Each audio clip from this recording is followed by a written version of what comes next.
Welcome to the Midweek mailbag. We are back after a week off, and we're doing it because of superstition. You know, we take a week off and the Lions lose.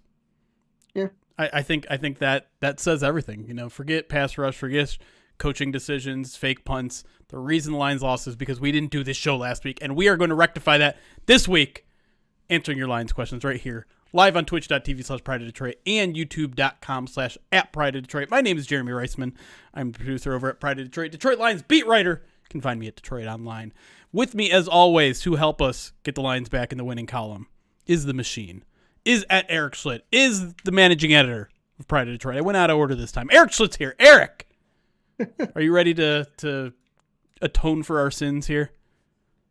Yeah, I feel like we have to at this point, right? That's right. A lot of burden falls on us for the loss, and so let's take our medicine and get them right back on the right track. You know, we got to be better. We got to, just take it day by day, one day at a time, one foot. The nice thing is I like where we're at. We've done this before. Anyways, if this is your first time listening to us or watching us live, we do these generally every week around Tuesday during the season, Wednesdays in the off season, but we take your questions live, typically on Twitter.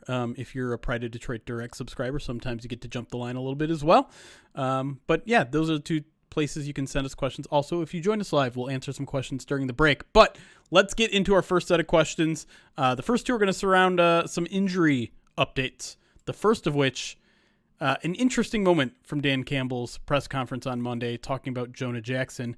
Noah Curtis asked, what do you make of Campbell's comments about Jonah, telling them he's good to go? Are they being protective of him, or is it something else? So I don't have the direct quote in front of me, but it was something to the fact of, I don't think Jonah's going to play until he tells me he's ready to play, which is a very odd way to describe an injury situation, because usually it's like, yeah, I don't know. We'll see. It depends on how the medicals look, or we'll know more later in the week is one of his recent favorites. But this one, he said, once Jonah tells us we're ready, he's ready, then I'll expect him out there. And that raised some eyebrows. Yeah.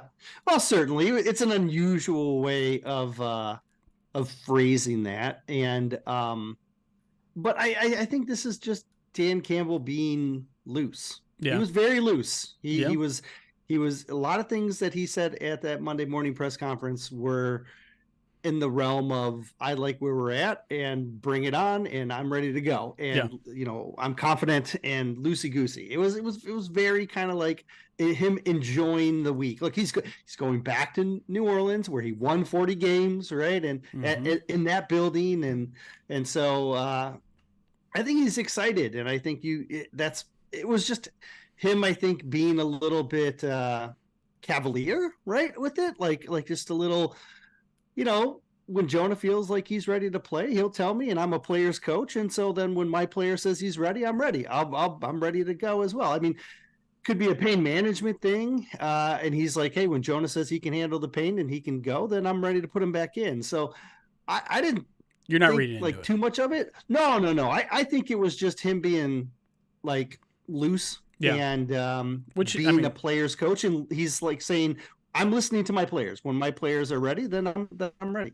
Yeah, and I think I might read a little bit more into it, but I think there has to be this distinct possibility that we point out that this is just, I mean, we're trying to parse every single word of a live impromptu speech, right? Like, this is, sometimes you're going to say things weird. I say things weird all the time on this, and people shouldn't be reading extra into it. But at the same time, Dan is also a guy who is a bit of a motivator, right? Is a bit of a guy who likes to like put things out there every now and then.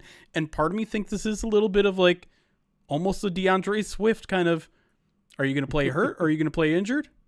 Are you hurt or are you injured type of thing? And I wouldn't put it like, I don't want to speculate too much because we're just guessing at this point, and that's not really what we should be doing in this profession. We should be reporting. But at the same time, like I've seen him do things like this before. It's very Bill Parcellsian, where he's just like, he's dropping little things here and there for his players to hear, to say, hey, it's December now. We need you guys out here. No one's playing 100%.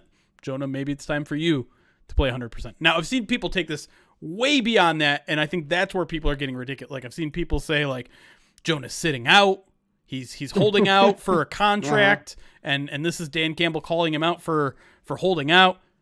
I have no sense that that's what's happening. And it would be also an incredibly stupid move from Jonah and his agent for him to decide this is where I'm going to draw the line in the sand in the middle of a playoff run, in the middle of a division title run to sit out. Yeah, that's going to win favors with his coaching staff. That's going to look good across the league. No, that can't. I mean, if that's what's happening with Jonah Jackson, he needs to get himself a new agent. Yeah, I think it would be out of character for him as well. Agreed. To do that, right? Like, yeah, it that doesn't seem to mesh. This seems to be the a habit, I guess, of some parts of the fan base. They just, hey, the Lions are going to be signing someone later today. Is it Chase Young? You know what I mean? Like, it's right. Like we tend to our it's such an unusual season, right? And so like the expectations are all out of whack, right? Like 8-3 last year. If we would have said, hey, they're going to be 8-3 going into the Saints, everybody would have been like, yeah. But now that the way they started, the way they got there, everybody's like, oh. And so now it's like when we're in the moment, the reactions that people have we're seeing a lot of extremes, right? Because we're not used to winning, so we're trying to get comfortable being uncomfortable, and so people are hesitant. And then as soon as one thing wrongs, then it's like people are jumping ship, and they're like, "Oh no, it's the sky is falling," right? And so we're overreacting the other way, and so we're just, I think as a fan base, we're on edge. Everyone is on edge right now. Whether it's in the positive or the negative, it's like, and we're all learning. And it's because like it's been a very long time since we've had meaningful football in December, right? It's been a long, and I think some of us have forgotten that it's anxiety inducing. Every single game now is important, and that takes a toll on you as a fan. I get it, like, but that's the thrill of it. That's the fun of it, and I think we need to embrace that rather than like expect that the sky is falling at every little bit of bad news. But speaking of bad news, Erik, Zach M on Twitter points out, what are the adjustments are you expecting on defense if Alex Anzalone misses time? Which it certainly sounds like he's going to miss some time. Dan Campbell joked on the radio today when they try to push him for a timeline. He said, he could be back this week, or he may be out when we play New Orleans again next year or something. It's going to be somewhere in between those two times. So, It sounds like at the very least Alex Anzalone is going to miss this game. If I had to guess, it's probably going to be another game or two after that. We'll see. But what do they do?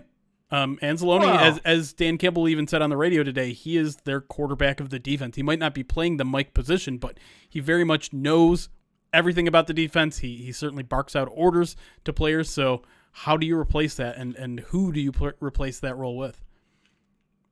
From a schematic standpoint, Jack Campbell's your Mike. And Derek Barnes is your Will. This is the default that we've seen them go to when they use those two players in the past. Fully expect that to happen as well.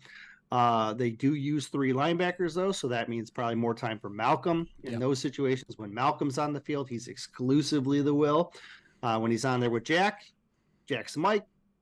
And Rodriguez is the Will. When he's out there with Barnes, Rodriguez sticks at the Will. Barnes flexes to the Mike. It's one of the beauties of Derek Barnes is that ability to flex between the two spots.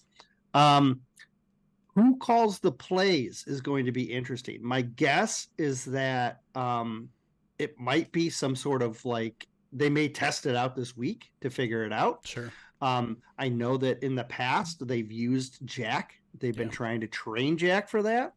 And so maybe Jack still makes the plays, but then maybe Derek makes the in-play audibles, right? Because we've seen Derek Barnes starting to do that a little bit more, even with Anzalone on the field. So those in-play audibles are going to be interesting because as we've talked about before, they have a layered system, right? We talked about this on the main podcast, where the linebackers have to make adjustments and the secondary makes adjustments with them as well. And so there'll be a lot of talking probably this week, a lot more than maybe we've seen in the past. And even though that's been high, And so we'll see a couple little tweaks here and there.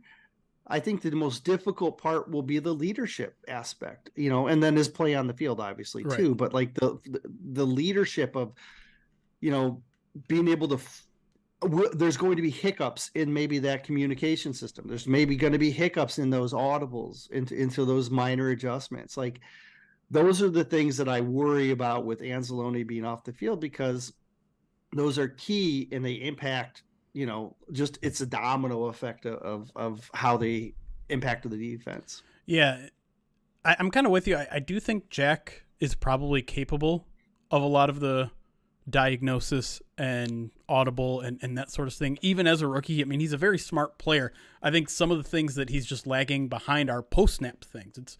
It's post-snap recognition. It's, not being fooled by the eye candy, that sort of stuff. In terms of pre-snap stuff, I think that's something he's capable of doing and will probably take on a pretty significant role. In a way, it's almost good that this first game is going to be on the road too, because the crowd's not going to be loud when they're on the field. Yeah. And so he will be able to properly communicate to all sorts of levels of the defense that he needs to. But it's going to be a challenge too, right? I mean, it's not a great Saints defense, but it's a Saints defense that is going to want to run the ball quite a bit. It is going to want to use Alvin Kamara as a receiver. And who's the guy that you would probably trust the most, other than Brian Branch, to cover Alvin Kamara as a receiver? It's probably Alex Anzalone. So I think in terms of a step back, I'm a little bit more worried about coverage than I am run defense. I think the other two guys are capable in run defense. I think you do lose a little bit of your pass rush. We've been saying over the past few weeks, they've really used Alex Anzalone as a blitzing piece. I'm hoping one of those other guys are capable of doing it. They certainly aren't shy about trying, but I think Alex was probably the best of the bunch at that, and maybe that's something that Malcolm comes in on for third down. I think he's someone that is capable of being that violent option, up the A gap, up the B gaps. Yeah, my guess is there's going to be two factors that come into play with the coverage thing, because I agree. I think Malcolm is the guy that they've leaned on in that role in the past. Yep. The second part will be, can they use Brian Branch because of injuries at wide receiver? Right. Sure. Michael Thomas is on IR. Yep. Chris Olave had to leave last game with a concussion. Rashid Shaheed has a quad injury, and they're talking about him potentially missing the week. Yep. After him, A.T. Perry, 6th-round rookie, 5th-round rookie, something like that. He gets I don't know, like 25 snaps a game, or 25% of the snaps a game. He's got like 7 catches on the whole year. Lynn Bowden, former quarterback at Kentucky, right, who's converted to receiver, and then you're going to lean on those tight ends. And so if you're leaning on those tight ends as like your third pass catching option, or you're leaning on Kamara as that third, because you can only put 2 wide receivers out there. Right. Brian Branch may just be your best option to match up with your tight end or with Kamara. And a lot of it will be that health. Like, keep a close eye on the Saints injury report this week, because they could be down their top 3 wide receivers potentially. It depends on how fast they get cleared medically, though. Let's stay on the defensive side of the ball here. Zach Scott 33 on Twitter asks, the defense hasn't been playing at a high enough level early on in games, and with Anzalone out, this could only get worse. How does the defense improve on quote unquote scheduled offenses early in games so that the offense isn't always playing in a hole? It's a really good question, and it's a concern I brought up during the podcast. The Packers score on their first 2 offensive drives, 75-yard touchdown drives each. The Bears scored on their very first drive, and that can set your whole kind of game plan askew when you are playing from behind that early. So I don't know, what is it just a matter of like doing something surprising to start the game, doing something that they're not expecting to start the game? Because I mean, that's probably your best defense, right? Is just doing being unpredictable out of the gate. Yeah, no, I'm with you, because logic says with those scripted plays that they're going to try and establish a balance, right? They're going to try and run half the time. They're going to try and pass half the time. And typically the Lions' counter to that is to do the contain. And so logic says that they're going to come out in contain to try and establish their run defense dominance. They got a top 7 unit against the run, right? It's been in that top 10 all year, and they want to keep it there. So, do you blitz? Do you bring pressure from the corner? With them having less, pass catching options? Do you bring Brian Branch off the edge? Yes, please. Like I'd like to see that as much as possible. I feel like we saw that a ton in training camp, and then like almost none so far. A little bit. Yeah, not much. Like a couple here and there, but that's about it. Yes. So I agree with you. I don't have an answer other than to surprise them. Yeah, do something different. Yeah, right? To knock that rhythm off of its course. And I think you have a chance to be a little bit more aggressive this week. I know we all wanted a little bit more against mobile quarterbacks. Derek Carr isn't necessarily that guy. He can scramble a little bit, but I think you can get a little bit overly aggressive on this guy and make him panic, particularly in the red zone. He's a horrible red zone quarterback. And if he doesn't have these wide receiver options, you don't have to be that worried about getting beat over the top.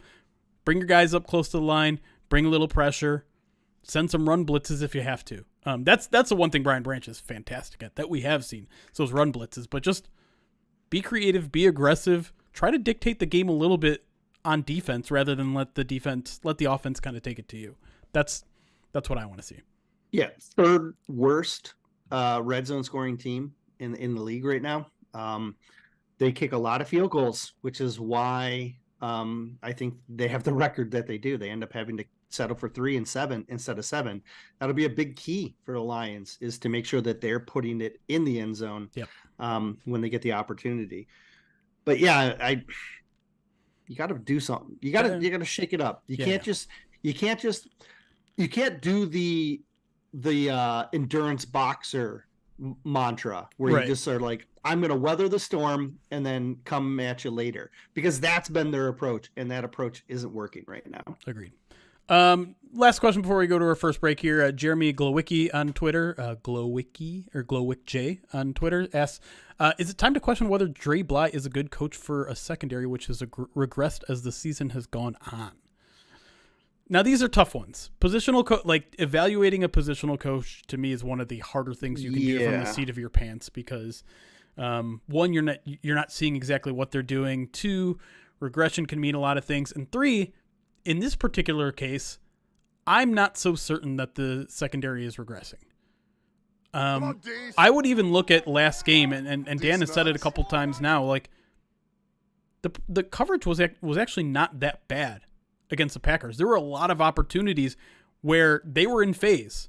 There were corners, safeties. They just needed to get a hand in there. They just needed to make a play on the football. And yes, that's a skill of the secondary. That's a skill on your corners that you need to teach. But I'm not viewing the secondary as in much of a panic as I am the pass rush, which is also very much related to this problem, right? The pass rush isn't getting there. Well, then suddenly your corners are hung out to dry. Now, is Cam Sutton playing at the level that we wanted him to when they signed him this offseason? No. Is Jerry Jacobs? I would say Jerry Jacobs is playing very close to what I expected him to be, which is good at times, not so good at others. Just an inconsistent starter, a guy that's probably better coming off the bench. And Brian Branch is still playing fantastic.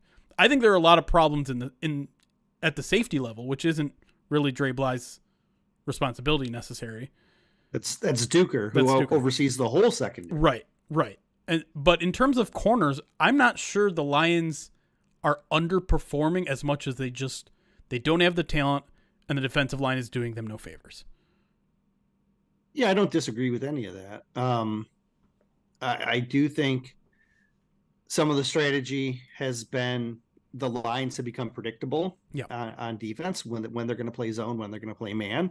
And so teams are countering that with zone busters and quick beaters and man. And then with no pressure, when you are getting wins, you're getting hurt because it's hard to cover for that long. With the zone stuff, like you can only be cover so much space. You know what I mean? And eventually the space just opens. And so I'm with you. I think it's way too early for us to really be able to ascertain what's happening and who to blame. And Bly, I think it's really hard to say what he's impacting or not impacting. I think last year you could tell a little bit clearer with Aubrey because there were clear variances in what Aaron Glenn was saying and what the secondary was doing. Right. I don't see that this year. Like, for example, they said Aaron Glenn came out and said, we're going to have our defensive backs set the edge and then fill the gaps in between. And we're going to, and then Amani Oruwariye did the exact opposite, went back to the old defensive style. Right. And then Amani's not lining up. Right. Those the Dolphins, right? It was we're going to play press. We can't let these guys get a running start. We need to press. And then what did they do in the Dolphins game? And Amani's way off. Yeah. Right. And so, like, there were very clear differences last year that you can look to and say, man, there was something going on there. And it appeared that Pleasant wasn't delivering the message properly. And then that what happened. And so this year, I'm not getting that sense. I'm not getting a sense of like, oh, they're not living up to expectations or they're not doing the things that they're supposed to do. I actually think they are doing the overall vision. I just think the vision needs to be tweaked. Yeah, I mean, it doesn't seem to me like there's a lot of broken coverages. There was earlier in the season, but I feel like that hasn't been the case so much as, you know, this safety is late getting over or this corner just got beat. And to me, that's personnel issues most of the time. Now you could also say that some of these corners are maybe a little bit built better for man and they're playing too much zone, or, you know, maybe the coaches aren't putting them in the best position to succeed in terms of, like you said, the scheme, the play calling, things like that. But in terms of just execution and things like that, which is usually more what a position coach is responsible for, those kind of fundamentals don't seem that bad right now to me. And with that, let's go to our first break. When we come back, we're going to talk about another positional coach that maybe not living up to expectation. We'll also get a little bit into the offense because there are some obviously issues on that side. But for now, let's take a quick break. When we come back, all of that and more here on the Midweek Mailbag.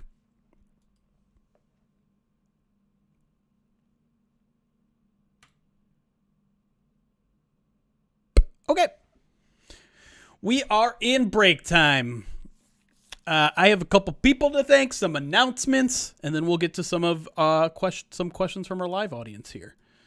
And one of those questions that we will not be answering is the one that Wild Brooks just put in the chat, which is, how about those Pistons?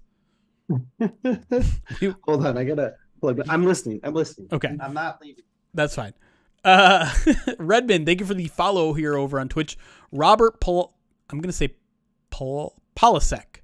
Thank you for the $100 donation to the Alzheimer's Association. I know that was off stream. That was 3 hours ago, but if you're watching now, thank you so much. It says, love this campaign. Forever, #OnePride. Thank you, Robert. Lost Oceans, 33 months subscribed to the channel on Twitch. Archer, 15 months subscribed to the channel, says, it's effing Eric Schlitt time, baby. Peter Lim over on YouTube with the subscription as well. Thank you so much.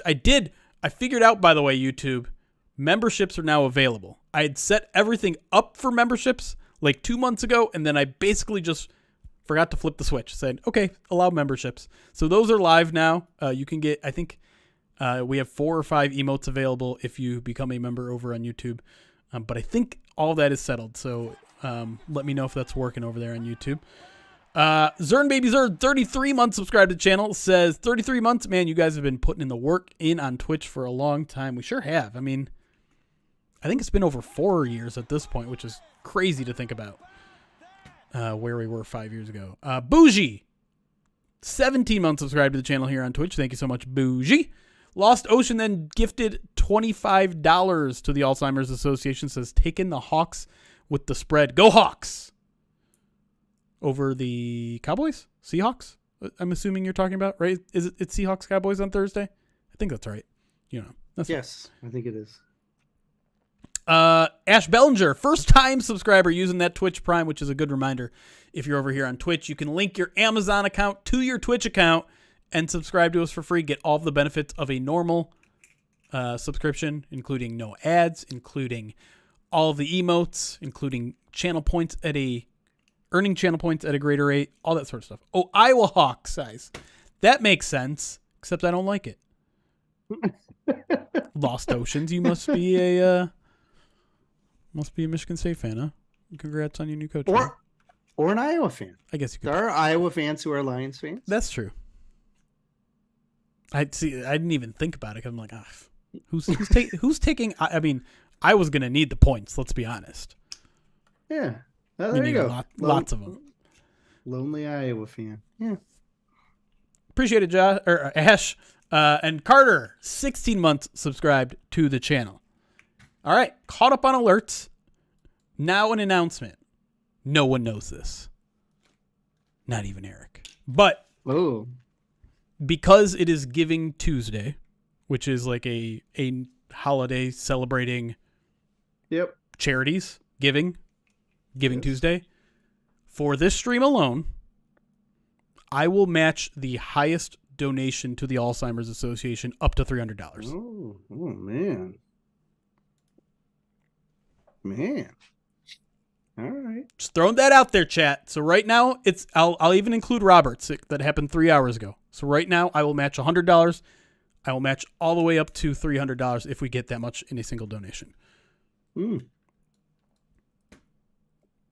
you go. Wow. And we're only 375 away from a spin on the Wheel of Pain. So it'll be easy to get there. Yes. For those of you who were with us on the was that Sunday podcast, the dirty dishwasher jelly bean that I ate is apparently made with a spice that lives in my spice cabinet, where I keep the salt for every meal that I cook. And whenever I open my spice cabinet now, you smell it. I get the dirty dishwasher scent right in my face, and it makes me gag, and it makes me want to throw up. Great. We've ruined your morning, life. Yes. So I'm at the point, because it's now been a couple of days of this. I'm now at the point where I'm like, do I just clean my entire spice rack out? Or like, it's like my baking, it's like my spices, baking, it's all kinds of like everything, like holiday cookies, like everything that you could want. But there's something in there. You haven't figured out what it is. Oh no, it is terrible. And it is immediate. I mean, like, I open that cabinet and it hits me in the face, and it is just like, ooh, okay, wasn't hoping for that. And the fun part was, I noticed it at like 6 a.m. when I opened it, because I was making my daughter noodles for lunch yesterday. And so that's 6 a.m. dirty dishwater. Oh gosh, terrible. That sounds terrible. Oh, I'm underselling it. That's how bad it is. By the way, with the $25 donation, but Lost Ocean not only said go Hawks, he did redeem right on a podcaster's face and wants it to be Closet Hawkeyes fan. That's a long sentence. I'll bite the bullet because I know you're a little bit more proud of a U of M fan than I am. Oh, as long as I can get it off before I have to go pick my children up. Well, that is also the problem for me, because I have a meeting at 2 with my boss. Well, I guess I could do it. No, I'll do it too. It's fine. I'll do it. I'll do this one. If someone else donates, you might have to do that one. All right. Hopefully it won't be a dissertation on there. It'll just be something simple that I can write.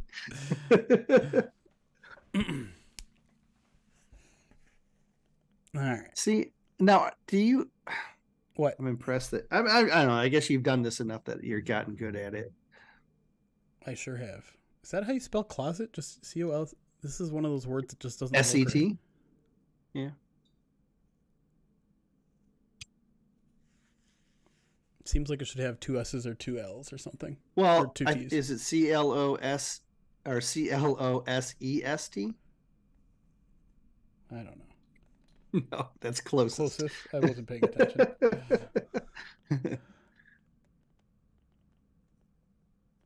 Okay, you did Hawkeye too, like not just like it could have just done Iowa. True.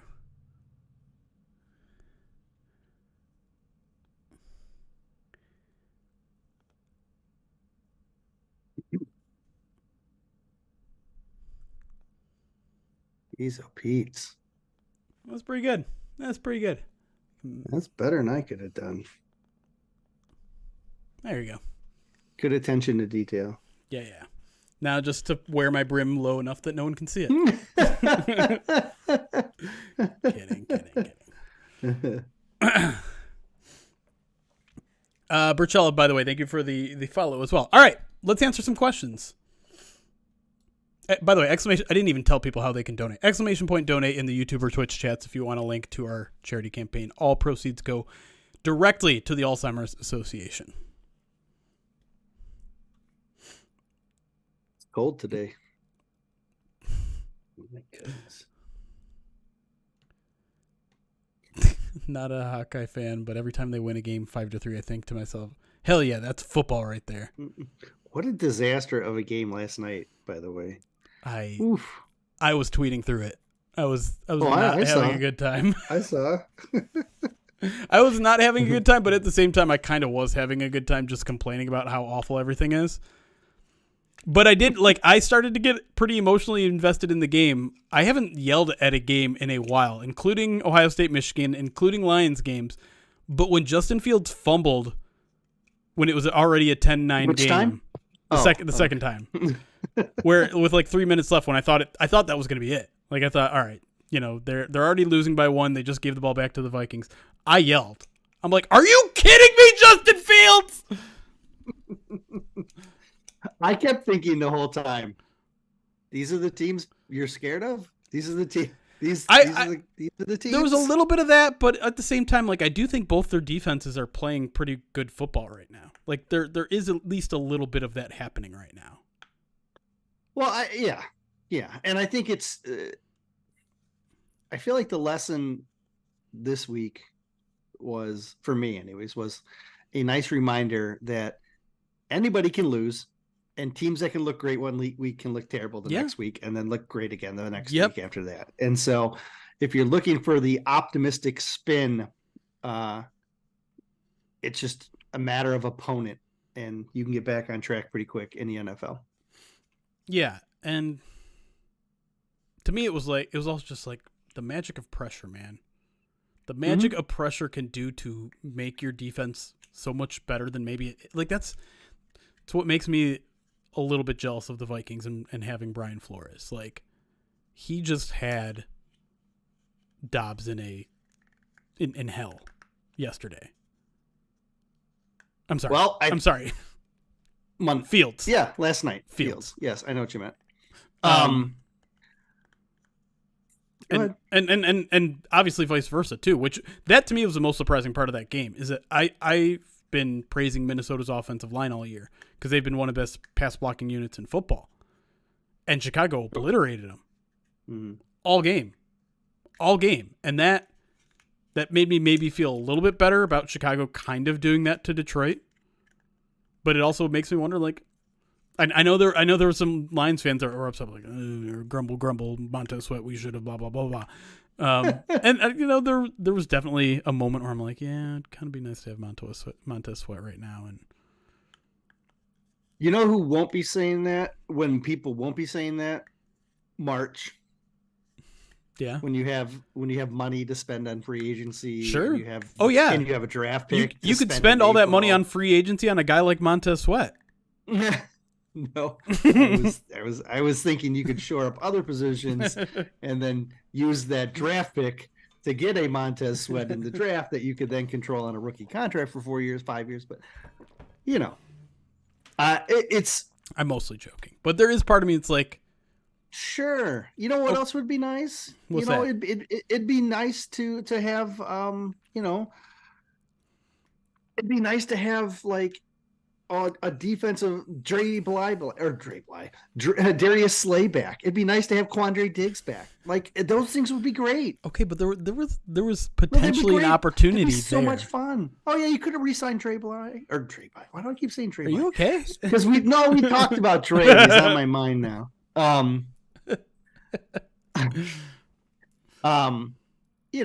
Quandre was a free agent. You know, I mean, never made it to free agency, but still, he was. Okay, so he wasn't free agent. They could have traded for Slay in that 6-hour window that he was upset on the trade block. Remember that? Yeah, I do. That was a nice 6-hour window. I remember could that. have happened. Yep. I literally remember exactly where I was because I was not on the clock, but I was very much on the clock. You know what else? You know what else it's going to be? It's going to be nice that they didn't trade for Montez Sweat like 3 years from now when the Lions are still competitive because they didn't mortgage their future to get a player now, and the Bears are rebuilding again. That's going to be fun then too. But that's not necessarily fair. Like signing one person to a big contract is mortgaging your entire future. No. I'm not saying that's going to bust them. I'm saying they're terrible and that will bust them. But this will limit them. That's all I'm saying. They had the money. They had the money and the resources, which is why they did it. And they probably do. And they did. But the Lions also and not every team has. But the Lions also have a fair amount of resources, both in draft and in free agency. So I think it's something. If you trade a third rounder, you're giving up the capital that you got for Hawkinson. Yeah. You know what I mean? Like Hawkinson for Montez Sweat, you wouldn't take that?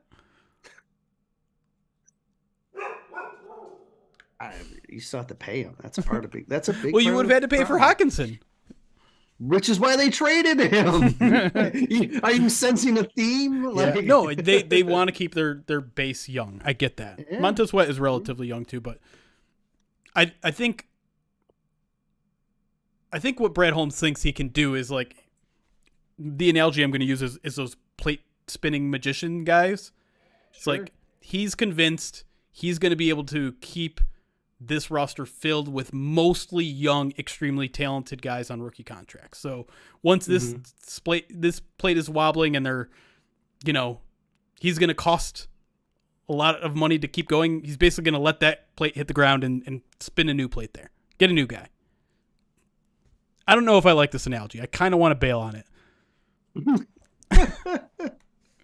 I look at it as he's the lady on the unicycle that puts the cups on the bowls on her Red feet. Panda or whatever her name is. And she chucks them up and like she just keeps stacking, and just each bowl's another draft pick. She just keeps stacking them.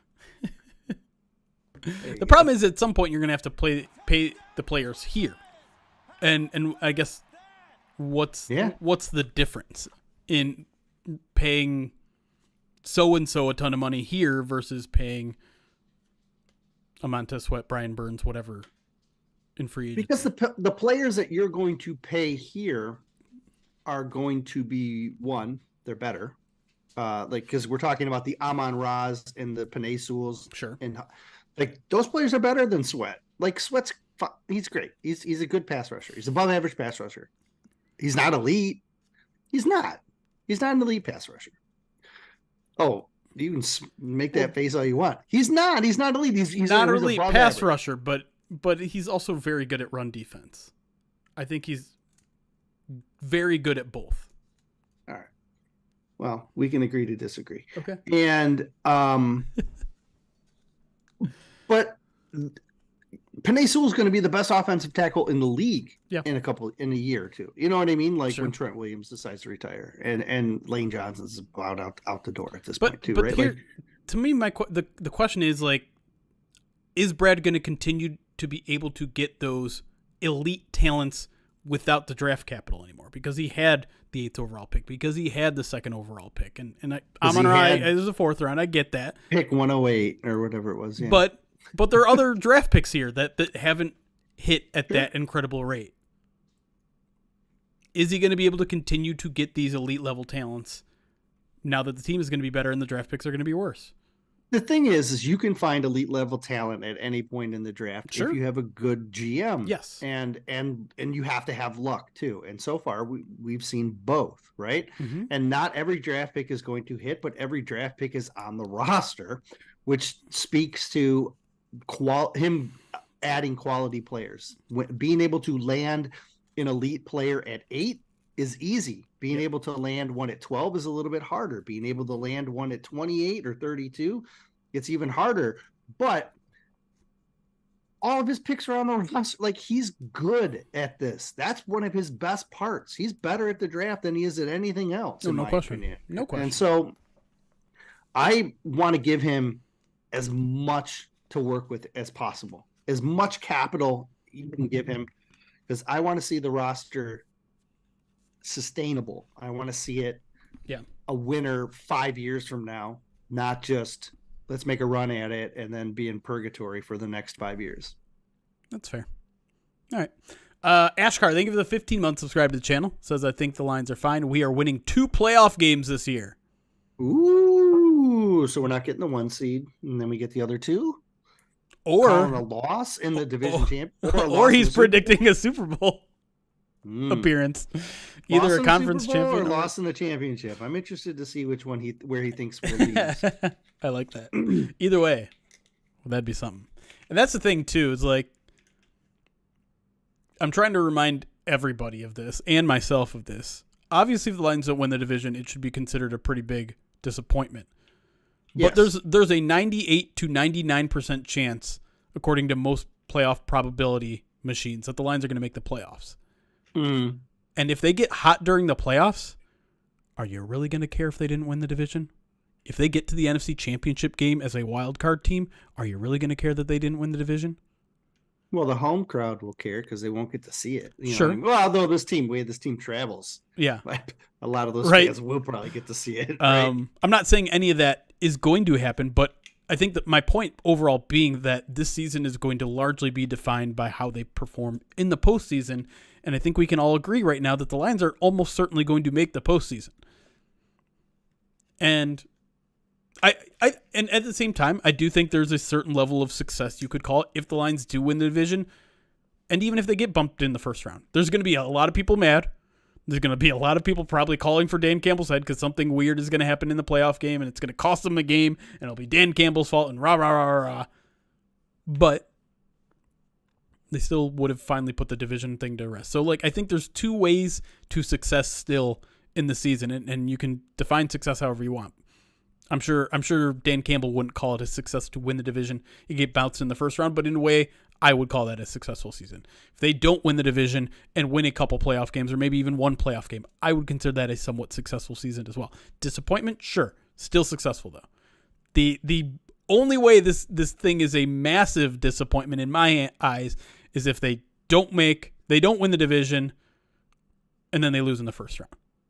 That's a pretty massive failure from where they are right now. Otherwise, I'm sure I won't be it in the moment, but looking to if I could give my future self a message right now, I'd be like, you know what?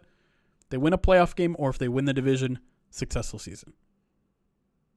Just remember that. Remember that.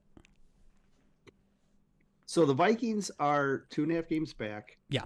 The Packers are 3 games back, and they are the first team out. Correct. Of the playoffs right now. Yes. Packers, Rams, Saints all have 5. They're all 5 and 6. So that means the magic number with 6 games remaining is 4. Right? So it's 4 to win the division, 4 to get into the playoffs, and how you get those 4 could happen in a variety of ways. But so that's where you got to think. Yeah. You beat the Saints, and it's 3. You right? have to realistically think that 3-3 is going to absolutely get you in the playoffs. Maybe even win you the division alone. Yeah, it doesn't guarantee it, but 3-3 depends on how you get to 3-3 with the 2 Vikings games on the schedule. But right? 3-3 is almost certainly going to get you in, because that puts you at what, 11-5. You think you think there are going to be 7 11-5 teams in the NFL? No, in the NFC. No, I'm saying Yeah. no. I agree with you. They could go 2-4 and still probably make it. Like, Agreed. to be honest, but to get what they want, 4. That's what you got to keep in mind. 4 for the division for sure. Well, and you'll lock the playoffs up with 4 as well, right? Like, yeah. Either way, well, you like the division, saying, like, therefore the playoffs. No, but I'm saying the magic number is 4 for the playoffs as well, and you could get to the that number could be 2 by the end of the week, by the time Sunday's over, right? To get to the playoffs could be 2, but to get to the Packers, Saints, and to get to the whoever that third team would all have to lose. Rams. The Rams. So if they all lose and you win, then the magic number to get in the playoffs is 2, but the magic number to get to the division might still be 3. You know what I mean? Depending on what happens with the Vikings. So nothing will happen with the Vikings because they're on the bye week. So that's automatically going to go to 3 then. Yeah. Well, yeah. That a win drops at 1 no matter what happens to anyone else. So, anyways, that's your little playoff math segment. Any questions? Chats? Both of you use chats? There were some questions. What if JMO develops and gets paid? We don't need to worry about that yet. That's a little bit down the road. You got 3 more years. Yeah, true. Sandbagger asks, what's the salary cap, and realistically, how many players can you pay $20 to $25 million a year? Goff, Panay, Hutch, Amon-Ra, Ragnow, Branch, I think get paid. Excuse me. The salary cap is growing again, right. And they just it's going to continue to rise. On average, before the pandemic, it was increasing at $10 million a year. Then with the pandemic, they lost money and they had to have they had to regress for 2 years to work their way back up. Right. And then this year they got even again, and it went up 10 million again. So the anticipation is it's going to continue to increase by about 10 million. All right. So if that happens, the salary cap this year is 223.7. So if that happens, it's going to be around 233 roughly. Right. So it's going to get to a point when, like, it could be 20 million more than it is now when you actually need to have like Hutch signed, right? So you'll be able to afford these contracts a little bit better, especially, and this is the key, you have to draft well. If you draft well, you can afford multiple $20 million a year players because you're filling in the rest of the roster with rookie contracts. But if you don't draft well and you have to spend in free agency or you have to make trades in order and then give that player extensions, like, that's how you start getting in tied up against the cap. And so that's where it gets tricky. Like, next year, they are going to, let me pull it up real fast. Next year, they're going to enter the offseason with like $73.7 million in available funds.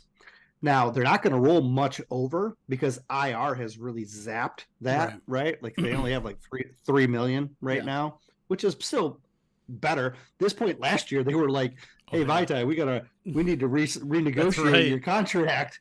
Like, they had to renegotiate 3 contracts at this point last year because they were up against it. So having $3 million is actually a decent spot.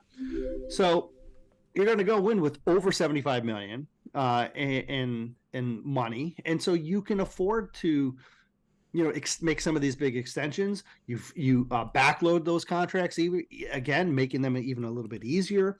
You have a couple of big contracts that are actually decreasing in price, like Frank Ragnow. I think makes $4 million more this season than he does next because of the way that they organize that contract. So, not to mention there's some cap casualties too. Like, there's some, like, isn't Tracy Walker's contract kind of out of control next year? Tracy's Tracy's going to be like at 13.5 million next year. And if he's not starting, right. Like, if he's not starting, they're going to maybe, my guess is they might try and renegotiate him like they did with a couple other, like, three players they renegotiated this last season. Vitae, Harris, and Romeo. Your top 5 players under contract next year are Jared Goff, Taylor Decker, Frank Ragnow, Aiden Hutchinson, and Penei Sewell. Like The guys that should be. that's who they should be, right? Yeah. And then after that, it's Tracy, right? Oh wait, sorry, those were this year's contracts. Tracy he makes 12.8 next year, not 13. He got a little bit of bump because they had to renegotiate his contract, if you remember, this offseason. But again, it's still the same. It's Goff, Decker, Ragnow, Hutch, and Sewell. Those are your top 5. Right. So after that, though, like Sewell's going to make 7.6. Tracy is, or I'm sorry, 7.6. After that, this isn't organized by cap price. Sorry. Sutton's up there too, but he's not in there. So Sutton would actually jump Sewell because of his. All right. We're getting into weeds here. Sorry. My point is, once you get after like Sewell, you only have a couple of like $7 million players on the roster. You know what I mean? Like, yeah. You're going to like Goff is going to be almost 32 million. Decker's up to 19. Ragnow's down to 12.8. Hutchinson's going to be close to 10. He's actually a little under. Sewell's going to be close to 8. That's crazy. And then Sutton and Tracy are at 12. And then after that, it's just like, it's all low numbers. Yeah. It's like Anzalone, Dave Montgomery. Kaminsky and Anzalone are close to 7. Kaminsky's close to 6. Anzalone's close to 7. That's it. And you can get out of that Kaminsky. I remember the format of that deal. It's an easy out. It's an easy out. It's the same with the Bugs deal, right? Like the Bugs deal has an easy out. And I don't even think Bugs is only, it was like a 2 for $5 or something. 2.8 he's making next year, right? So like, they're not going to pay a guy who's inactive half the games because as a healthy scratch, 2.8 million. Like, kind of putting this out loud and laying it out, it seems like there could be another huge shift in defensive personnel next year. Huge shift. Sure. I haven't updated this, but like, you could be losing Tracy, or you could be cutting his price. You could be losing a couple defensive, you could be losing 4 or 5 defensive linemen, right? Like Romeo, Charles, hold on. Julian, Bugs, I'm gonna help you. Kaminsky, like, and yeah, I'm with you. Like, it's probably good. They need to overhaul that defensive line.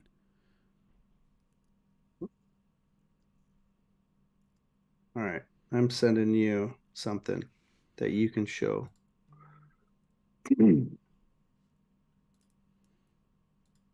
What are the people going to be looking at? This is a overview of the roster that I put in place when they started the season. I have not updated it since then. So like some of the guys are out of place and stuff like that. But it's the 2024 roster. It's the players that they have now, but who's signed for 2024. So anybody who has a dark color is under contract. Anybody who has a lighter version of that color means that they're a restricted agent, either restricted, exclusive rights, something along those lines. And if they're white, that means their contract is up. So if you look at this, you can see like there's almost every starter is like you have a potential player in place under contract almost across the board here, right? Except for at guard, right? Yeah. So it's actually like they're not in a terrible spot. And they're losing, like you said, they're losing some big contracts. They're still going to have some key players. And you can pick and choose where you want to spend the money. Yeah. Cap hit to release Bugs next year. Hold on. I'm looking at this defensive line, and I'm trying to think who's going to be around next year. It's Aiden, Josh, Aleem, Broderick Martin, Benito's restricted. Benito probably. So that's 5 out of how many guys do we have here? 7, 8, 9, 10, 11. There's 5 that I can tell you for sure are going to be here. Kaminsky will probably be here too. Although, again, you can get out of that contract. So, I don't know, man. Like, you're gonna have a heavy amount of money probably thrown at the edge. I think in the corners, which is what I think what most people are expecting. It's guard, corner, and edge. Those are your big. Yep. That's where you're going to spend, and that's where you're going to. That's where you should be going. Kind of feels like that's what agency. We were saying last year too. Well, yeah. So maybe not edges. I full mea culpa. I was one of the people that say I don't think this team needs an edge. It's the style that they run though that has led them to this point, in my opinion. I agree. So if you're going to run the style that you want, you're going to need another edge guy. Yeah. But I was with you too. I was like, man, they got a boatload of guys. Charles Harris is looking great and wasn't, and now isn't, right? You had 2 Aquaras who have disappeared. You were hoping Romeo rebounded. You were hoping Pascal turns into more of a pass rusher, but instead he turns out to kind of what he was drafted to be, which is Kaminsky, right? Right. And then you lose James Houston. Right. And so you have 3 guys that don't work out, and then you lose one to injury, and all of a sudden you're like, oh, that's gonna devastate any room. Look at the secondary. You lost your 2 of your 3 prize offseason acquisitions in the secondary. And so injuries have really been a big catalyst in why they're struggling at these spots. But if you want to be able to overcome those injuries, you get depth at those spots. And this is where they need depth. They need more pure edge rushers and more cover corners. I want to know what happened to Charles Harris. Just the entire trajectory of his career is fascinating to me. Right, like it's like a roller coaster. It doesn't work out where he's drafted. He's a first-round draft pick. Doesn't happen. He comes to Detroit and almost immediately finds success.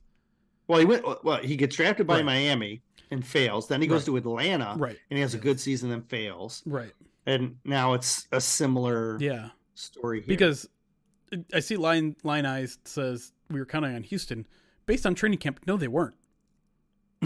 Yeah, they were really relying on Charles Harris. Like from day one to the very last day, that guy was opposite Aiden Hutchinson every day. That guy was, and now he's getting like 10 snaps a game. Yeah, it's not enough. You could Google Pride of Detroit training camp Charles Harris, and I'm sure you will come up with a litany of articles that are like, well, Charles Harris looks great. Everybody loves Charles Harris, But I don't know. Did he look great? I don't think he looked great in camp, but he was there. He was with the first team. They talked about him. Yes. Yeah, and they were like, he's going to be great. And I think he was better the season prior. Remember, because 2 years ago, he was wrecking Decker. Yeah. Like, he was giving Decker so many problems. But it's not like that. He had spent half the season on IR last year, and then this year he has not returned. Yeah. We shouldn't get too much into this because we're going to talk some defensive line stuff right off the bat in the second segment here. But I think if you want to point to one of the major disappointments on the team this year, I think it has to be Charles Harris, man. And I like he's a super good dude. He's a hard worker and all that sort of stuff. It just, I don't know. Yeah. You could just never do it consistently, I guess. And it's frustrating.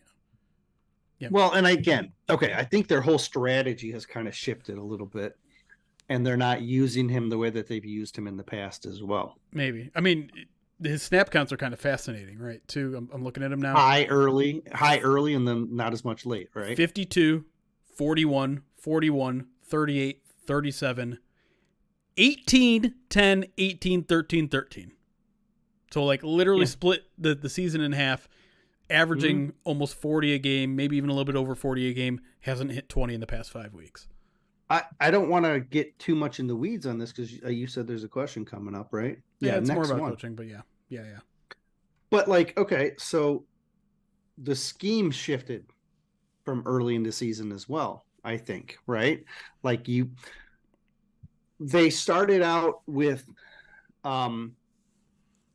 they started out using the 5-man system that we see now with Commission and Pascal at strong, Hutchinson at open, and then occasionally they'll stack that Sam behind the Commish Pascal, right?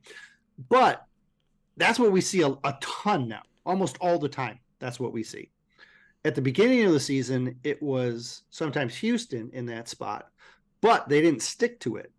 They would shift Aiden to Kaminsky's spot on the closed end, and then they had Harris on the open end, and they were trying to get, because remember KC, Hutchinson was on the right tackle like the whole game, basically, right? That's because Charles Harris was on the opposite side, right? And so they were using Hutch on closed end a lot more early in the season, and now Hutch is on open end a lot more, and they're using the Kaminsky, and that worked last season. That's part of what helped them succeed on defensively the back half of last season. Yeah. But they've gotten complacent with it. They've gotten not as aggressive, and they've almost eliminated the idea of introducing Charles Harris back in and like shifting. Like it's almost gone, in my opinion. It's crazy. Anonymous with a $60 donation. Appreciate that, Anonymous, to the Alzheimer's Association. A reminder that I will match the highest donation that we get during the stream, up to $300. We are currently at the highest this stream at $100. So if you want to give, I will essentially double the highest donation we get this stream. ! Donate if you want to help the Alzheimer's Association. Every $20 donation will get you a raffle ticket for a bunch of awesome prizes. ! Movember for more information on the prizes available, how the raffle system works, also all sorts of other fun stuff. All right, you want to get back into it?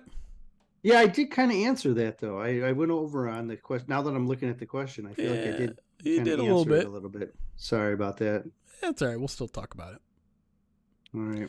Our live audience are going to have to listen to it twice. Sorry, guys.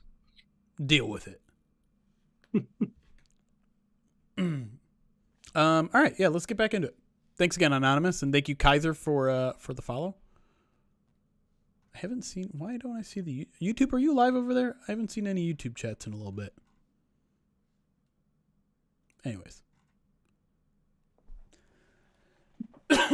Excuse me.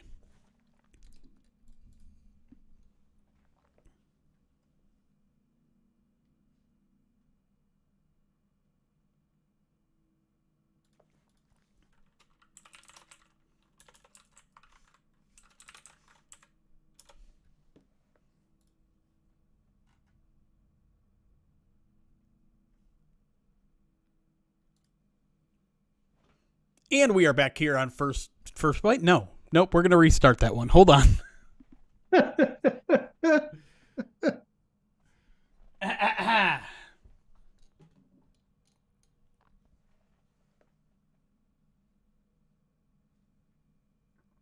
And we are back here on the Midweek Mailbag. Myself, Jeremy Reitzman, and Eric Schlitt answering your Lions questions here.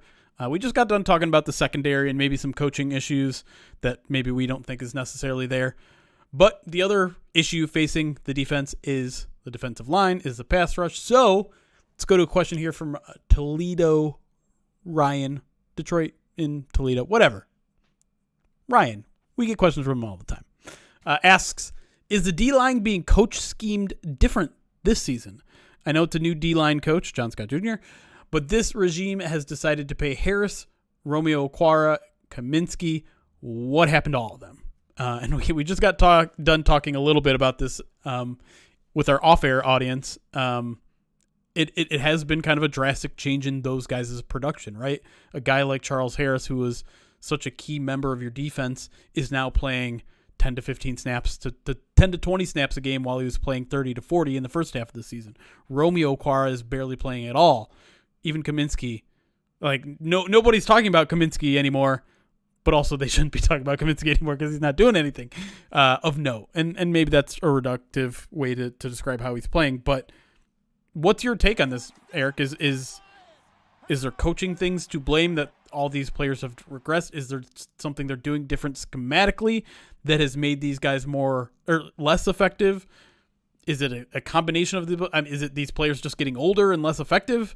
What's going on in your opinion? In my opinion, it's the schematic approach that is really the catalyst for, I think, a lot of the lacking of production that they get that they're getting from the defensive line right now.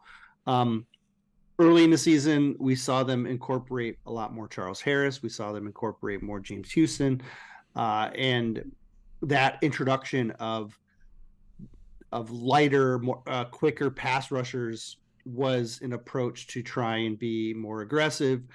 Since then, over the last several games, we've seen the Lions utilizing more bigger run stuffers because they've been prioritizing stopping the run at a very high level. And while they've been productive doing that, they've done it at the cost of getting home on the quarterback, right? Because the pressures are getting there. They're just getting there late.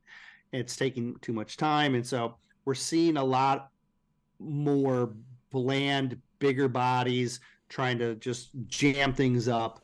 And so I think like the lack of production from Kaminsky is because they're asking him to do the dirty work, right? That's what he's good at. It's the same thing with Pascal. You look at Pascal and you're saying, man, Pascal's not doing much. Well, it's because that role of that closed end that Pascal and Kaminsky are playing right now are edge setters, run stuffers, and just jamming things up for everybody else to get production. And they're not this explosive bend the edge type of guy. And they don't have that. We've talked about this last couple of weeks, couple other podcasts. Like they don't have that opposite, that bend edge setter, that bend the edge guy that's opposite of Aiden Hutchinson. And so I think one of the reasons they've switched to this is because they prioritize the run. Another reason is because you're not getting production out of those lighter guys. You're not getting production out of Charles Harris, Julian Aguara, Romeo Aguara, right? Like you're not those, if they were getting production out of those guys, you would see what you saw earlier in the season, which is a hybrid front that alters between how they utilize Aiden and switching between aggressive attacking and then stuffing the run. Instead, with no one other than Aiden really stepping up on those edges, you've seen them go to this just kind of basic approach, which is, stuff the run on one side and then pass rush on the other, and then introduce a Sam and hope the Sam can do something. And with no James Houston around, that Sam's really not doing anything. And they've tried different guys and it's not working, but they don't have a whole lot of options to get pass rush outside of what they're doing. So will we see an introduction of a new guy? Will James Houston come back? Will Bruce Irvin be the answer? Like, I don't know. I think they're willing to continue to try doing things to figure this out, but they've basically fallen into this basic kind of non-aggressive approach to the front, which is really like not fun. It's and frustrating. It makes it harder on everybody. Yeah. But my point is I think there's two factors. One, I think they've gone to this because it's their best, which isn't saying a whole lot. But two, they almost had to go to this, right? Like because of what their overarching approach is to scheme. Right. They've gotten to a point where their best chance of getting off the field is to stop the run on first and second down and hope the offense makes a mistake on third down. Like that's kind of what their approach is right now, because and I think you did a good job tackling it there. I think there's a perception out there that the Lions are not doing. Aaron Glenn is not making any changes. He's just sitting on his hands. It's the same thing every week. It's boring. It's they're not trying anything new. No, they've rotated guys at that edge position, at that Sam position, Jack position, whatever you want to call it. They've been trying everything under the sun there. They tried Jack Campbell there. They called tried Derek Barnes there, tried Julian Okwara there, they tried Charles Harris there. They've rotated those guys and fluctuated their snap counts almost every single week. It looks different, and nothing works. And so I think you're right. I think they've fallen back on this thing where it's just like, all right, let's just stop the run. Let's just see if we can stop the run, and then maybe Aleem McNeil gets a pressure on third down, and we'll be fine. The problem is, and Dan Campbell talked about this on the radio today, is the Packers know that. The Packers know the only guys that are going to pressure them are Aleem McNeil and Aiden Hutchinson. And who are they giving double teams and extra chips to? And those two guys. And then it's up to that edge guy that is getting single coverage or one-on-one block. You got to win your one-on-ones. We've heard that all season too. And so if you're wondering why the Lions are struggling with pass rush, it's there. Now, can they get a little bit more aggressive and send some linebackers, send some defensive backs? Yes, and they've done that at times. They did it in the final quarter of the Packers game, and it worked. So maybe they need to incorporate that a little bit more, be a little bit more aggressive. But I think this idea that the Lions have just sat on their hands and they need to, give these guys more opportunities. How are you supposed to free up Aiden Hutchinson when no offensive line in its right mind would take away resources away from him right now? Yeah, there's not a great answer, because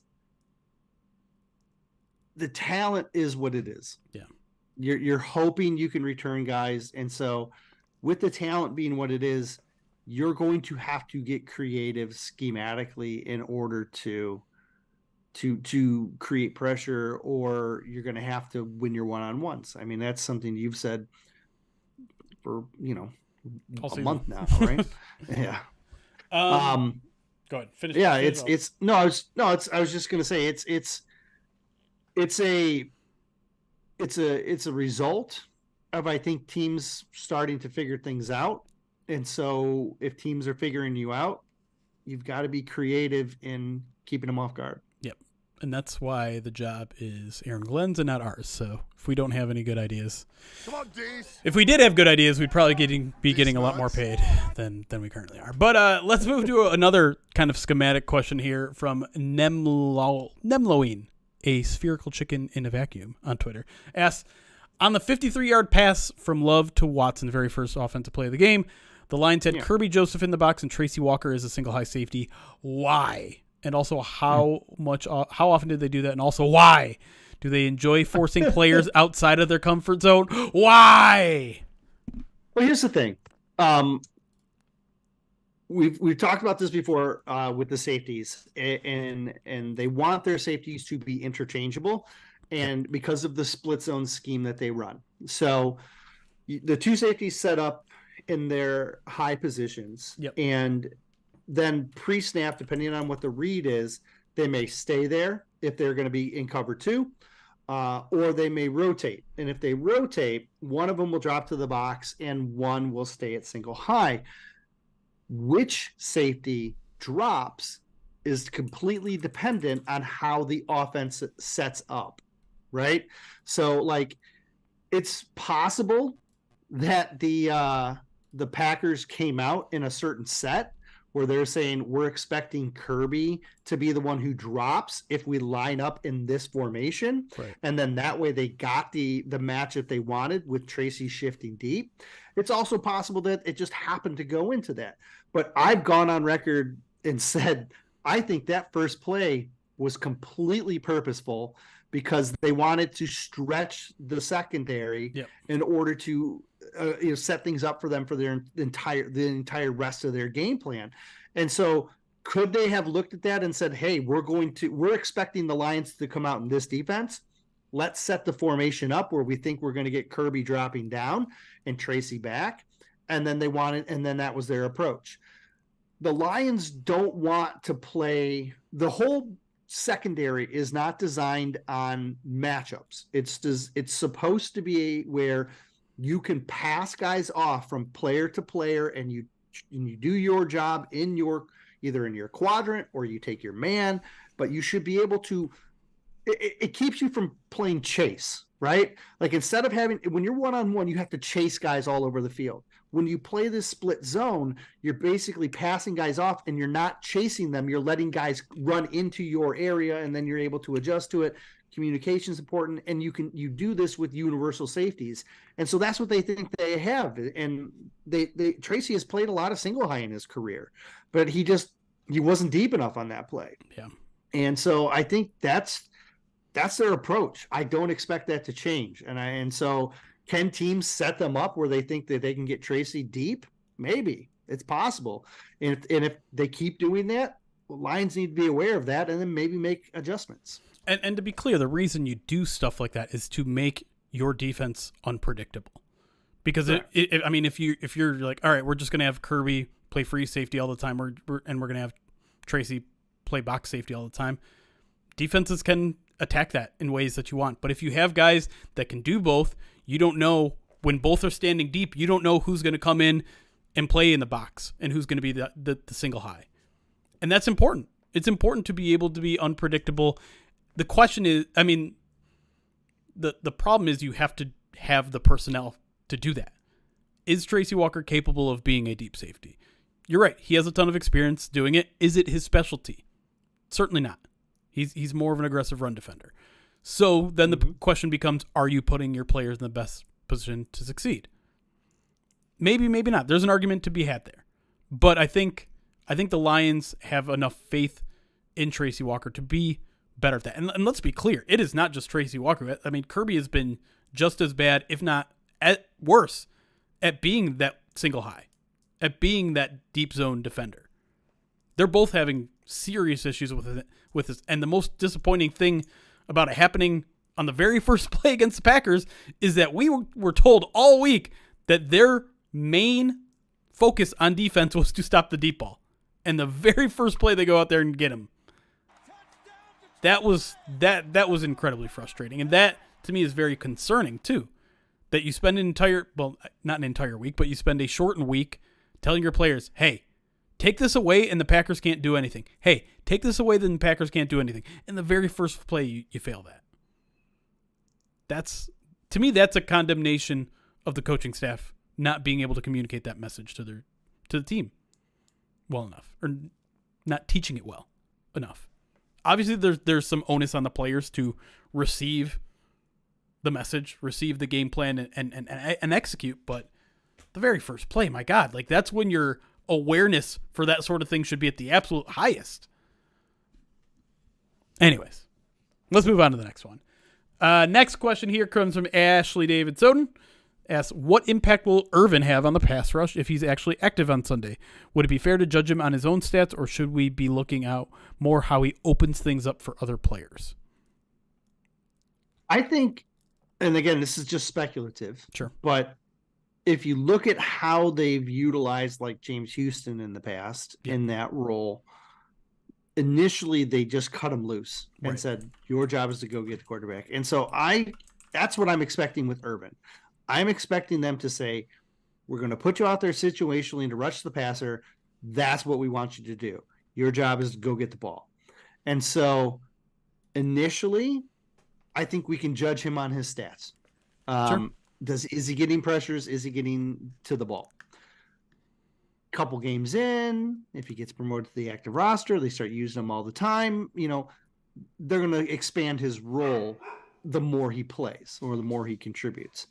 Initially, though, I think it's going to be cut it loose. And so I think it's fair to judge him on if he gets to the ball. Yeah. I'm going to say my expectations, though, pretty low. Are not very high, but I'm hoping. Right. I mean, we just got done talking about how the defense is currently set up to favor players like Bruce Irvin, to have those guys be in one-on-one situations. And I think Bruce Irvin is going to be a third down specialist. You're going to see him pin his ears back on third down and let him go. And I have no idea what to expect. He's going to be on a new team, probably a little bit of a defensive scheme that he's used to, different players next to him. But yeah, I think he's going to see a lot on one-on-one, so it'll be up to him to win those one-on-ones. Now, is a 37, 38, 30, whatever he is, capable of still doing that on a consistent basis, coming off the bench, having not played at all this season?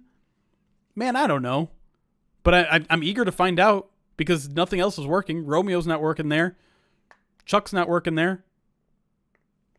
Again, this is them trying something new, and I'm all for it. It's a guy who at least was capable of doing this role at some point in his career. Thing is, I don't expect it to grow. I think he is going to, for the last 6 games of the season, that he is James Houston. He is the guy that's getting 10 to 15 to maybe 20 snaps a game, trying to just pure pass rush, see what happens. He's 36. 36. Sorry. But I was thinking about myself. I'm 37. No, but like the crazy thing is like from a perspective standpoint, and I only thought of this because he's on the Seahawks, but Cliff Averill is 37. Like that's where he's at. Like, right? Yeah. So, yes. Now he's superhuman, and according to Dan Campbell and stuff. So sure. hopefully you're looking at, if he's able to be that good health wise and be in that good of shape, hopefully the experience takes over. Be nice. Right? That's what you're hoping for. Yep. You're hoping that he does have superhuman genes and he has 15 years of experience, and that can get you a sack or in a couple of pressures each game. Let's hope.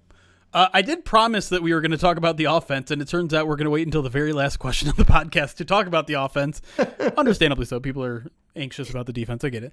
Lions Main, at Lions Main 313 asked, realistically, does it make sense to extend Goff with Hendon Hooker in the fold? Does Goff have any leverage for next year? So we did get a handful of Hendon Hooker questions, which, again, understandable. It sounds like the Lions are finally going to start his clock this week. That hasn't been made official, but maybe by the time you're listening to this on Wednesday, it will have happened. It sounds like he's probably going to practice on Wednesday. Now, this happens to coincide with Jared Goff having 6 turnovers in the past 2 games. Let's be clear here, though. That is a complete coincidence. That is not like, Jared Goff is struggling. Let's start the clock on Hendon Hooker. But this is an important 6 weeks for him, right? This is an evaluation time. This is a development time. This is the first time they're going to be able to have their hands on him in terms of being on the field and coaching him up. They've only really been able to coach him up via the film room. Can't do it on the practice field. So it's important. It's big. The problem is we don't know, and Dan Campbell told us this too, we don't know what the end goal is for a guy like Hendon Hooker. We don't know if it's, hey, can you be probably not a good time to use him as an example, but a Josh Dobbs type where you can come in and give us a spark if we need to as a backup. Or is there a higher track here? I don't think the Lions are going to find out that answer by the end of this season. They probably won't. I mean, maybe by the time of next season. And so I still think they're going to have to make a decision on Jared Goff, and I don't think that Hendon Hooker factors into it at all. I think he could factor into it. Okay. Because my perception on the Jared Goff situation is it is a little different than yours. Okay. Because he is under contract next year. Sure. And I know that the standard set of procedures here is to extend the quarterback when he's in the final year of his contract, because you don't ever want to be left without your quarterback. I don't know if you have to do that with Jared Goff. The reason that they're activating Hooker now, in my opinion, is they want to get a little bit of a look at him. Sure. But I'm also with you. I don't think they're going to. 6 weeks is going to give them enough. And actually, let's be honest, it's probably going to be more like 8 weeks because it's, the playoffs and stuff, right? Sure. Maybe longer. So they'll get a couple of months of looking at him. And will that be enough? Probably not, right? Because he's not going to really have a whole lot of meaningful football that he's going to play outside of practice. Right. They're still going to have to actually practice and prepare for games, which means Jared's still going to get the majority of the snaps with the ones. It's not like you're going to, put him off to the side so you can get a look at Hendon. Right. So you're not going to get, I don't think you're going to get a full evaluation of, is Hendon your quarterback of the future? but I do agree with the fact that they're going to have a better idea of maybe where he is. Like, is the potential there? Is the spark there? Now that we have eyes on him, how does he look? Is there what's the level of potential we think could be there? That could give you another year, like to make a decision, because you always have the franchise tag, and I know there's a inherent risk with that, and the price goes up, and there's all kinds of things that go in, but you always have the franchise tag if you need it.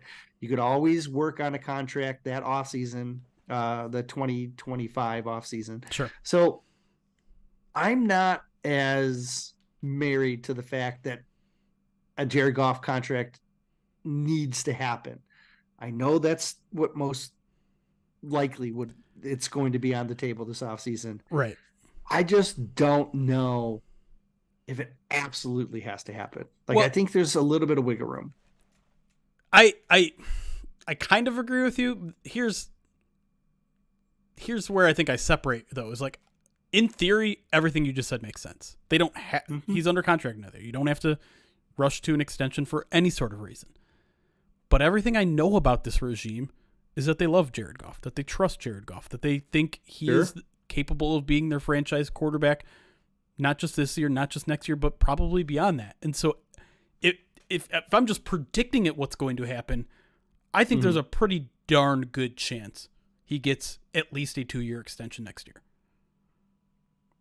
And that's what I'm basing this all on, is that is everything this franchise has done for Jared Goff to support him, to praise him, and none of that has ever really rang false. I think we thought so at the beginning, but as we've seen them develop, as we've seen Jared Goff develop, and all the resources they've poured into making him a better player, everything they've said about this guy is, we love him, we think he's our quarterback, we think he can lead us to the promised land, and I don't think 2 months of practice is going to be like, you know what, maybe it's Hendon Hooker time. I don't. And this is the conundrum. I think I brought this up when they drafted him. It's like they're going to be at this crossroads in 2024 with Jared Goff, and they're not going to know what they have behind him with Hendon Hooker, which is why I'm hoping if they're giving Jared Goff an extension, which I think they will, it's going to be on the short end. It's going to be like a 2-year deal, so that now after that, like by the time you get to the end of that contract, which I know that's going to be 2026, 2027, then you're going to have a full idea of what you have in Hendon Hooker, and then you can decide on that last year of his deal whether you want to keep him around or turn it over to Hendon. I mean, this is how some really good franchises work their backup quarterback situation, right? Like this is a very Packers-esque way of like, you're going to sit on the bench for 3 years, Hendon, and then after that, we're going to decide whether it's time to give you a shot, or we're going to decide, you know what, Jared Goff has already won us 2 Super Bowls. Maybe he can win us a third. It's going to require a lot of patience, and it's going to milk one of the best parts about drafting Hendon Hooker, which is having a quarterback on a rookie scale, on a rookie contract. But this is the deal they signed up for. I'm a little bit hesitant to think that he'd take a 2-year deal. Maybe. When you look at the contracts like last season, Stidham got a Casey Keenum. Those are the guys that got 2-year deals, right? Sure. Gino got a 3-year deal. Derek Carr got a 4-year deal. Daniel Jones got a 4-year deal. Dude, are either of those teams saying, "Oh wow, we made a great move signing Daniel Jones and Derek Carr for 4 years"? But my point is I agree with you from your perspective, right? Is that you're like, hey, let's just get him for 2. From Jared Goff's perspective, he's going to be like, hey, the market says 4. Yeah. And I think that could be a problem because I think they're not going to be too far away on money. I think they're going to start out far away because that's what you do in negotiations. Right. You start out far apart. That's why you have them. But I think the years might be potentially tricky. Yeah. Because the Lions aren't going to want to hitch themselves to him necessarily for like multiple years. But I think he is going to want to, right? Sure. Like he's 29 and they have him under contract through age 30. Yep. At age 30, if they give him a 2-year deal, he's 32 when his contract is up. He might want one. I mean, I don't know. Would he want a 32 and then he gets a double dip, or would he want to get to 34 and then be like, cool, I'm feeling much better? Like, I think he's gonna be pushing for a longer deal. Of course. I mean, and the Lions, yeah. This could be his last chance to really truly cash in. It really depends on how the next 6 weeks go. It depends on, the trajectory of the team and all that sort of stuff. But yeah, of course he's going to push for more years. It makes sense to always push for more years in this league, especially when you've had such a tumultuous season or career as Jared Goff has had, right? You're going to want to be locked up for as long as possible, because who knows where this kid, like, it seems like every 6 weeks, everyone's opinion on Jared Goff changes. So lock yourself up long-term. I certainly get the temptation. It's a really interesting, really layered and tricky situation. And a lot of it'll depend on, how they finish the season. And I guess however much information you can get out of Hendon Hooker in the next 2 months. But with that, I think we'll close out the podcast. Thank you, everybody, for listening. A reminder that our Movember campaign is coming to a close. We have 1 week left. We are going through the beginning of January. Our big charity marathon stream is next Tuesday, December 5th. We're going to have a whole bunch of guests. It's going to go from 8 a.m. Eastern to midnight. On our Twitch page, on our YouTube page, we're going to try to raise as much money for the Alzheimer's Association. Our eBay, our auctions are also coming to a close this Thursday, the 30th, the end of the month. So make sure you go to pridedetroit.com, look for our auction page, see if you want to get in on that. But until then, for Erik, I'm Jeremy. Thank you all for listening. It's chaos. Be kind. Recording stopped. All right. Back on break. We have about 20 minutes tops that we can hang out here before I gotta go to my meeting. We can answer some more questions. A reminder, because it is Giving Tuesday, I am willing to match the highest donation of this stream up to $300. We are currently at a high of $100. If we raise $255 more, we'll spin the wheel of pain as well, because we got a $60 anonymous donation again, a second anonymous $60 donation. Appreciate that. And Start and Park Racing also gifted 2 subs. Thank you, Start and Park Racing. Appreciate y'all. Austin Mammoth with the 15-month subscribe to the channel says, Jeremy, how would you pronounce Erik's last name without the L? Nice try. Not going to work. I wonder if, can you imagine if the Lions signed him to a 4-year deal extension, and then all of a sudden Hendon Hooker catches fire and then they trade him? Like, what? What? Trade Goff. What would that do to him? Like, that poor guy.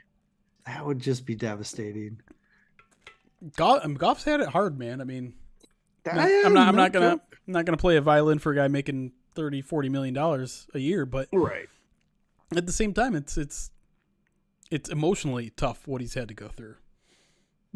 And yeah, I tried to point this out as early as when they drafted him. Like, there is some weird crossroads this franchise is going to have to cross after drafting Hooker. Here's the deal. At worst case scenario, you've upgraded your backup quarterback situation in 2024 and beyond, right? Yeah. That's the floor. Because Hendon's good. He's a good player. Like, can he play beyond Jared Goff at his best? We don't know that, right? If we did, then we'd know what they were doing. Right. But he's Hendon's got a lot of potential to be fun. Yeah.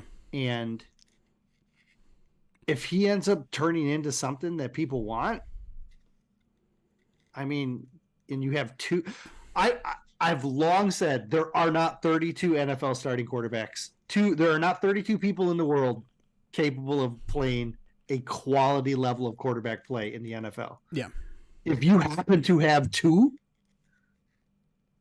that'd be a nice spot to be in. It's tough because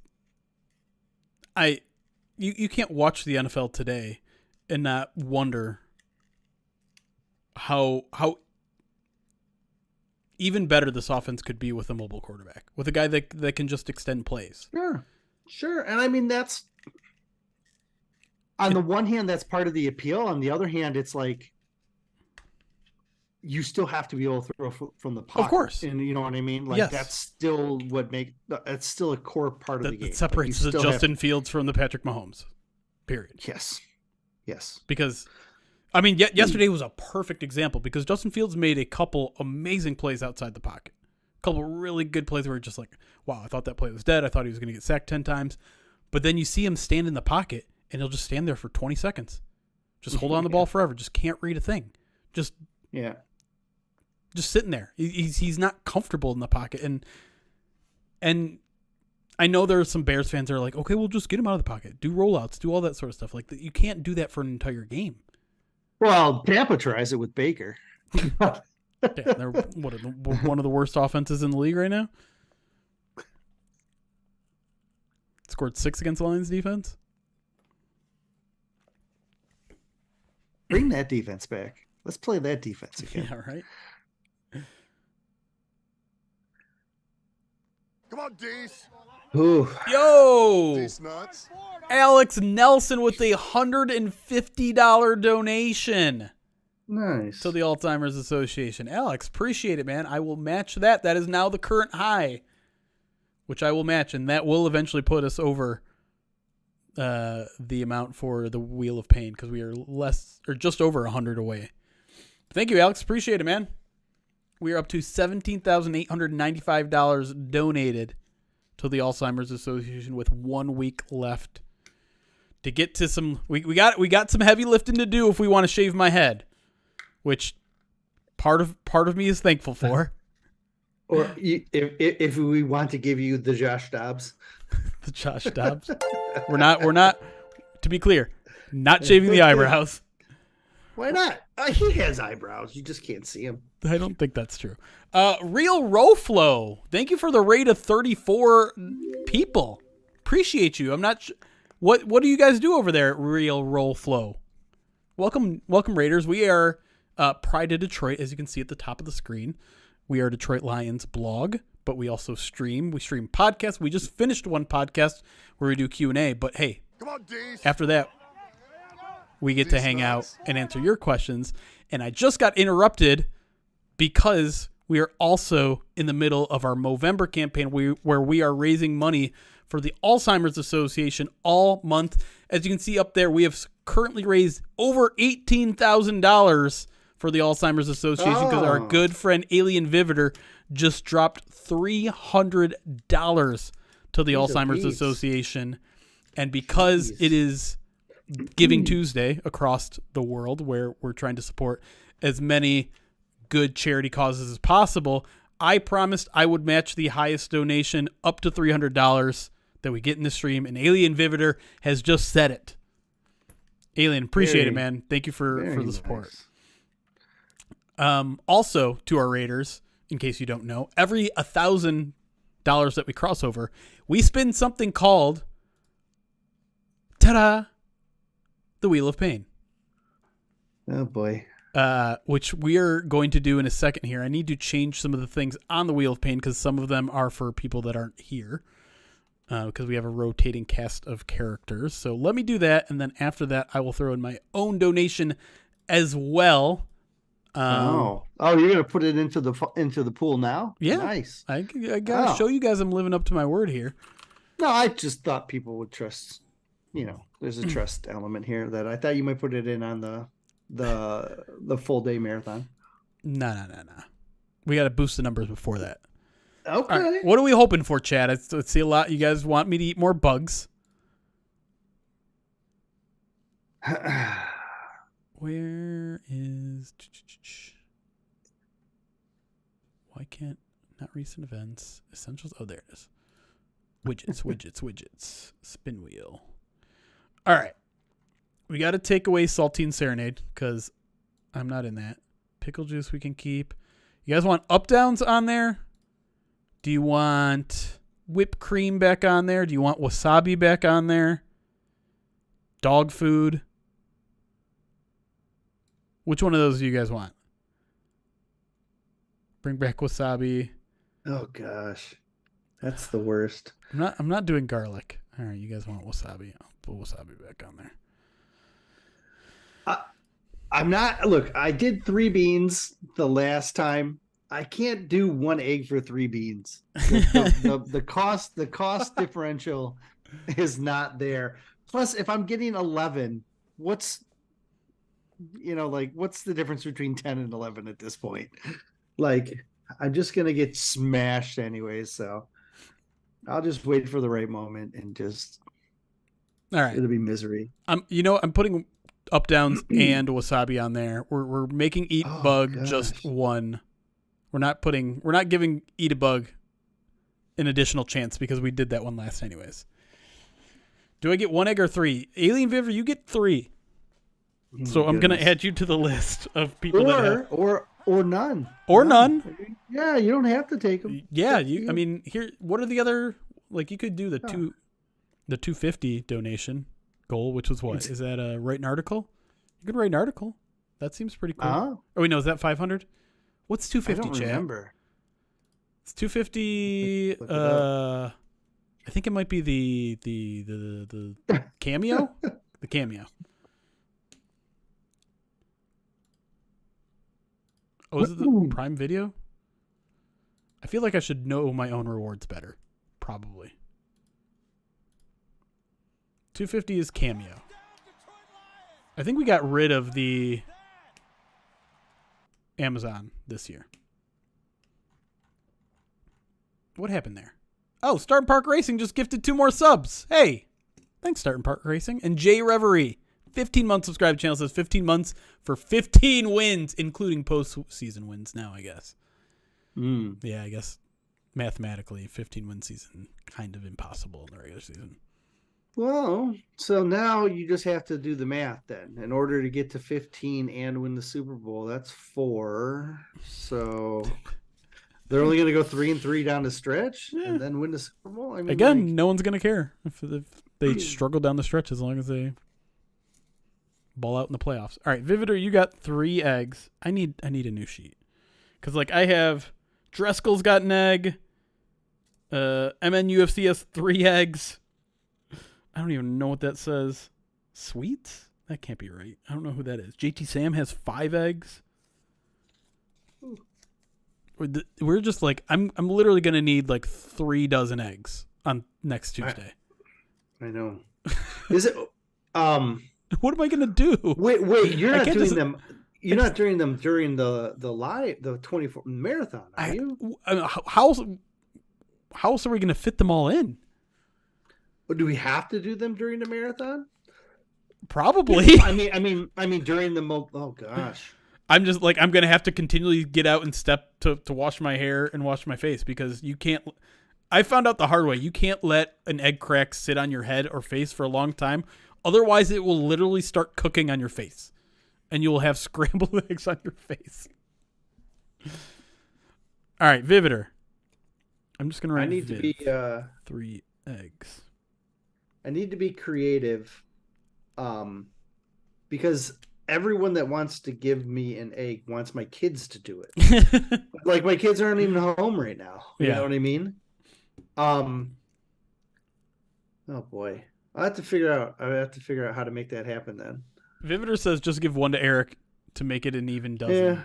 Yeah, wait. You owe a dozen? I thought I had like 11. There was several people that were like, I have 5. Just give Eric all 5. Like, well, yeah, that's like, JT Sam. JT Sam definitely is giving you all 5 of his.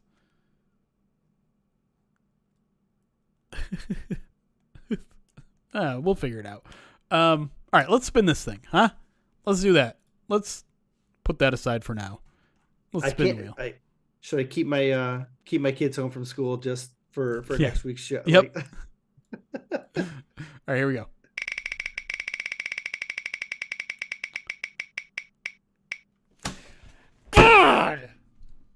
did you know that was going to get on there, chat? Let me go get some wasabi. Dang it. Oof. The wasabi one is no fun.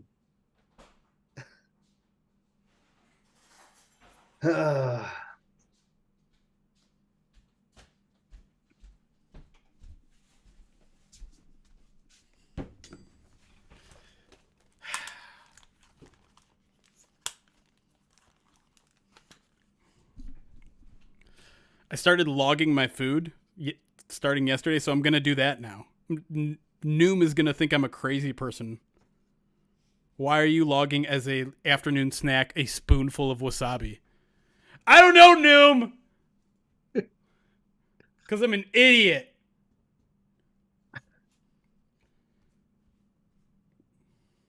It's an orange food, which means it's mid-level in terms of calorie dense.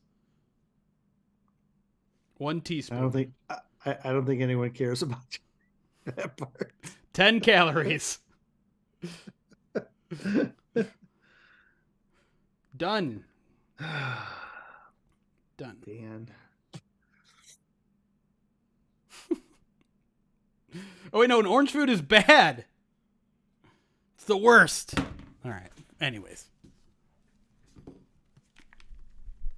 This is the worst. Whose idea? Wasn't this Chris's idea? I don't know. I mean, it would make sense, right? He's all into Asian cuisine.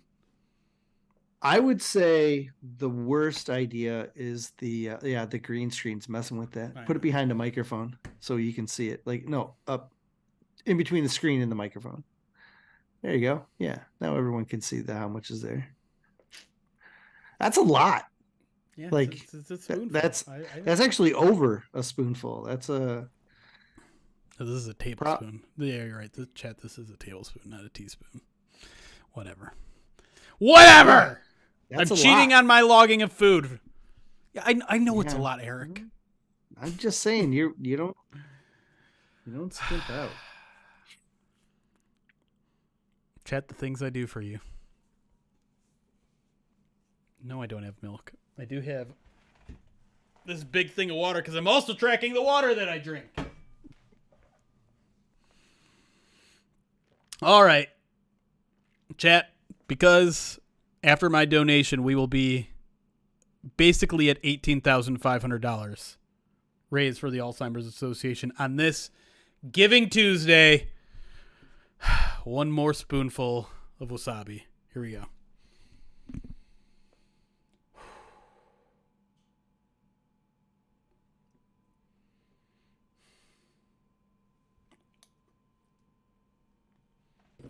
Like a champ.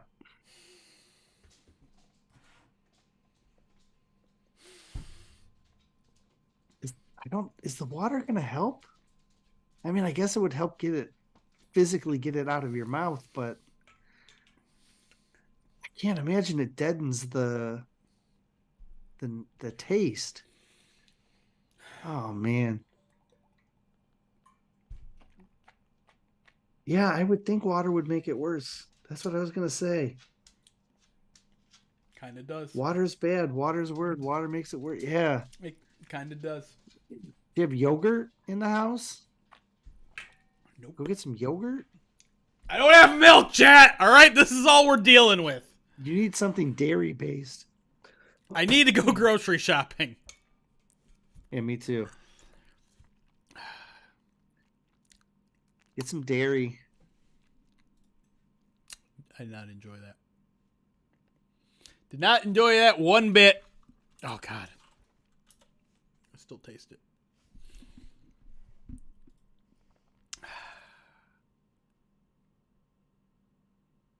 Ice cream's a good idea.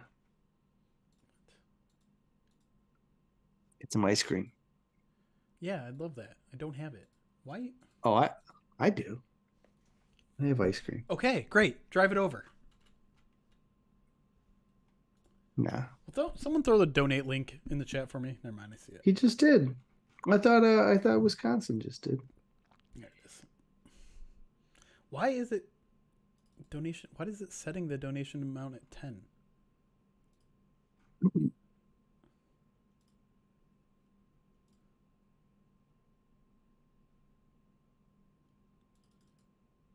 Oh, can be changed to checkout.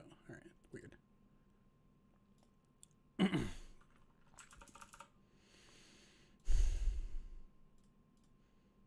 Hoping none of this is showing up on screen. Okay, good. Eric's he's not helping. He's trying to help, but he's not helping. He's telling me that, how's he telling me that he has ice cream helping? Come on, Dees. Mentally, it could Nuts. help you. There you go, chat. You have to throw 3 eggs on your head.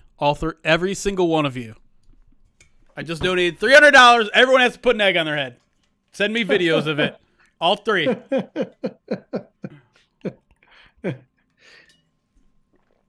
Can you put them on individual people? Yeah. All 3 of them on Joshua Mercer. No, that's not fair. I gotta save. One for Dan Pass. No. Dan donated an entire painting to Movember. All right. I think Indigo needs at least 2, right? Indigo, are you here? Aw. No, I like Indigo. He doesn't deserve any. What? No. Indigo's a scamp.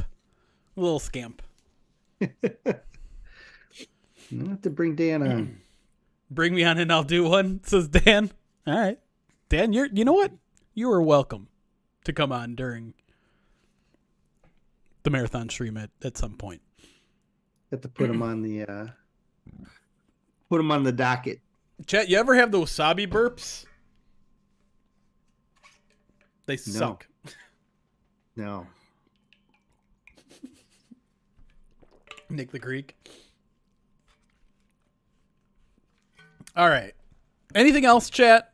Do you have any other questions? If you guys want to fit in $505 of donations, who knows? Might get another spoon of wasabi. Oh, God. It is Giving Tuesday. I'm not going to agree to donate any more myself because I also have $190 currently waiting in the swear jar that I have to donate. But just throwing that out there. And you know what? We're $1,505 away from, what is it, Benito Jones outfit? Is that what's next? Yeah. At the 20,000 mark. And if we get to the 20,000 mark, we are suddenly in striking distance of beating last year's number, which is 25,000. Which would be pretty crazy. So how many more streams do you have? You have First Bite. First Bite tomorrow, which is going to be Madden. tomorrow around 8:15. Madden Sim on Saturday. Post game on Sunday. Then, that's probably Tuesday. it before the marathon. And then Tuesday. So 1, 2, 3, 4. 4 more streams. Including a very big one. Do we get to pick out what yoga pants you wear? I'm thinking cheetah or zebra pant. Maybe. We'll talk about it next Tuesday.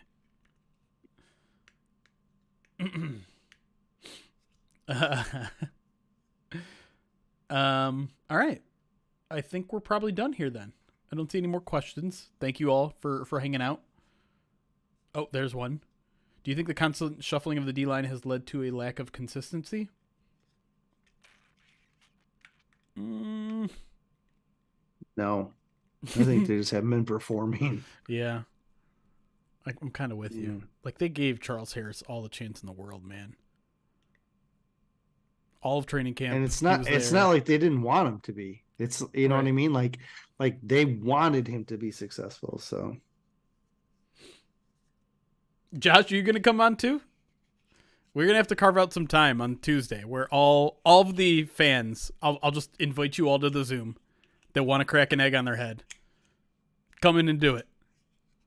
That'd be fun. That honestly would be a lot of fun. I'd have to trust you enough to bring you onto our Zoom call, but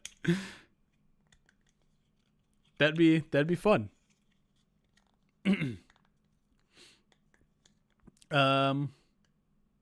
Kyle D going to be on the? We should reach out to Kyle D. He might need the distraction from the Chargers. All right, let's get out of here then. Let me go send you guys off to somewhere else on Twitch. I have to wash my forehead in the next 3 minutes before my meeting. Eric doesn't have to do anything. He got. No, I have a kid. I gotta go get a kid. No, yeah, I mean, I don't have. Yeah. You don't have to. Yes, you took adjust. the. You took the. The proverbial bullet. Yeah, appreciate that. You guys want to go somewhere? Could send you to 97.1. Ninja. You want to raid Ninja? I don't know. I just saw it come up. I follow one person on here. And it's Ninja? Dan Pask. No, it's Dan Pask. And he's offline. And then after that, it's all recommended. Ninja knows me. He'd appreciate it, but okay, hell no. All right. Chat not a fan of Ninja. Jeez. All right. Dan Pask is offline, so. All right. Some rando. Do we want to? I don't have enough time, chat. You know what? We're just going to get out of here. Thanks for watching YouTube, Twitch. Love you guys. We'll be back tomorrow night previewing the Lions Saints. But until then, guys, if you missed anything, you can watch us on a replay on YouTube, Twitch, or the podcast when it comes out tomorrow. But until then, appreciate